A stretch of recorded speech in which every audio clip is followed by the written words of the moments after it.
Hey,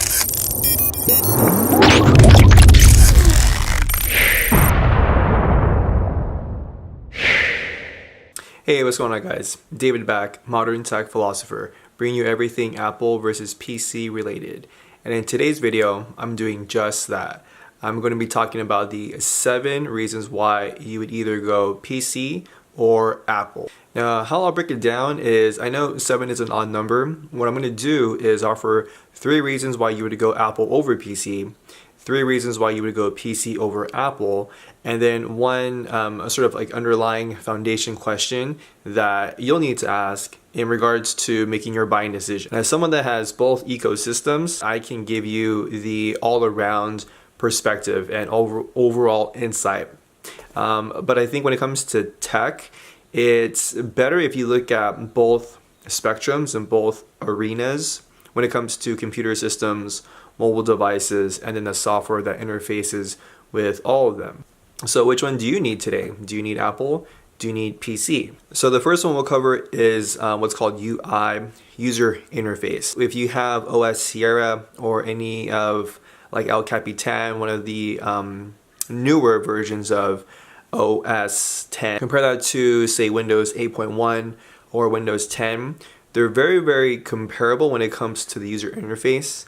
And what I mean by that is they're both pretty easy to use. When you start clicking around on the desktop, putting folders, putting pictures, files, the start menu for Windows. Nowadays with Windows 10, it's much more convenient. It's very user friendly. The start menu has search features that you can use now, as well as implementations with Cortana, which, like, it is what it is. I think right now it's a bit gimmicky, but as the technology matures and as Microsoft decides what to do with Cortana, Xbox, and the Windows experience, I think all of that will make much more sense in like 2-3 years. On the Apple side, everything is pretty simple. You know, you have your dock at the bottom of the screen. You can put your shortcuts, you can put files there, folders. You can allow the folders to expand like in a grid or have them fan out. Whichever way that speaks to you to make your day-to-day use more productive, more efficient. As far as your day-to-day stuff, I'm going to say that's either like word processing, Excel, YouTube, videos, photos, all of that is pretty much the same across the board, whether you're using Windows or whether you're using a Mac and Apple system. You know, Chrome on a Windows 10 PC is going to look the exact same as Chrome on an iMac or a MacBook or a Mac Mini. It's not going to be different. Safari, same thing. Firefox, the same thing. And YouTube, you know, YouTube is pretty much like one of 2 things. It's what browser you're using and then what kind of screen you have, right? So if you have, say, a 21-inch like 1080p screen, and you have that connected to your MacBook and you have that connected to your PC, it's going to look the exact same thing. But if you have a 21-inch 1080p screen on a MacBook, and then you have like say some 4K 27-inch monitor on a PC, yeah, that PC is going to look way better. So the gist of it is, you know, the user interface itself, it kind of depends on how you like to do certain things. I feel that right now Windows 10 and OS 10, OS Sierra are very, very comparable. But in this regard, I'm going to give it to the Apple side first. The reason why I say that is because everything is simply more easier to use. It's more simple, but not simpler, right? They're not trying to dumb it down so much that they're leaving things out the gate. Everything is self-explanatory. You know, if you click around, you're gonna get used to things very, very quickly. You're gonna be able to find your files, find your photos, find your music, open up your applications, everything you need from a day-to-day perspective. Windows 10 for someone that has maybe been using Apple for a while, or say is still running like Windows XP, which I hope you're not running, thank God, please don't. Or many of you may still be using Windows 7, which is fine, right? The thing with that is jumping from Windows 7 to Windows 10. Yeah, there's going to be things that are going to be a little different, but Microsoft has done a good job to bring things back into perspective for the actual user. So that leads us to number 2, which is user experience. When it comes to the actual experience, they're both neck and neck. You know, if I had to give them like a rating score out of 10, I would say that the Apple side would be like a 9, and then Windows 10 would be like an 8.8, 8.9. They're very, very, very similar, very, very close. When it comes to UX, it's more about the integration of software and hardware. So if you have an iPhone, if you have an iPad, if you have a Apple Watch, right, going with a Apple-based system is gonna serve you well and serve you from an optimization standpoint.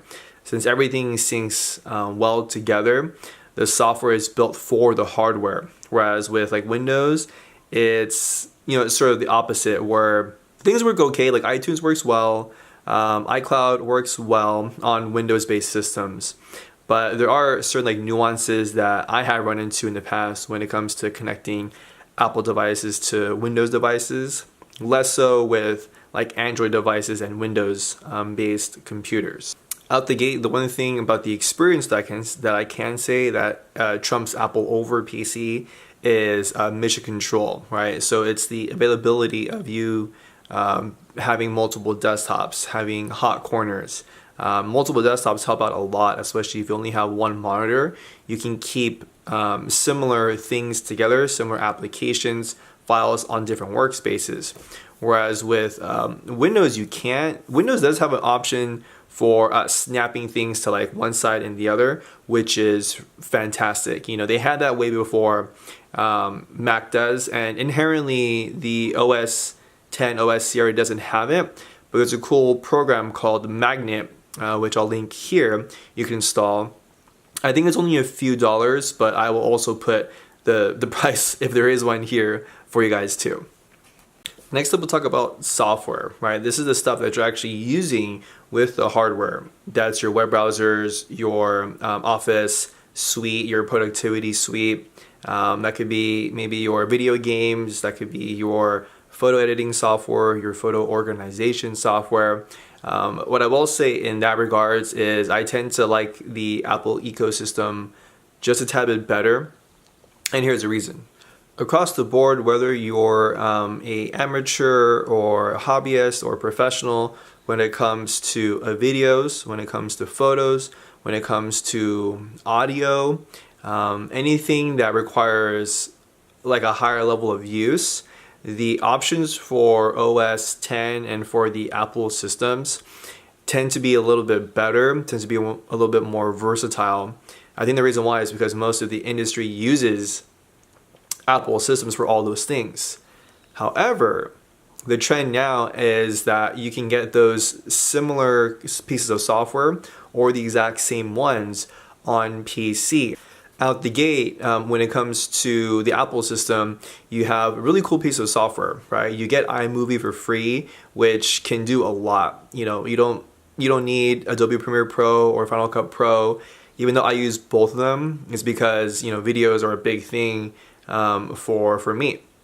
But if you just want to make regular home videos or little Instagram things, iMovie gets the job done. When it comes to photos, you have the photo app, which can sync to iCloud if you're using your iPhone, your iPad, maybe an old iPod, or multiple Apple computers around your house. And the Windows side, the photo viewer it's pretty good, right? Like the built-in picture viewer is okay, but there's nothing to really sync your photos together. You have to use like Dropbox or Google Drive. So that requires a bit more of a setup process, nothing out the gate. If you need to take screenshots or snapshots of your screen, they both do a great job, right? You can use the built-in hotkeys for OS Sierra, OS 10, and then the snipping tool in Windows it's easy to use, it's quick, and it's very simplistic, very minimalist. There's also a really good program that's free. It's open source called Greenshot. I'll post a link here if you guys want that. You can get that for Windows-based systems, and it's a very, very powerful tool when it comes to screenshotting and getting things down to like cropping, to pixelation, to scaling, all in one free piece of software.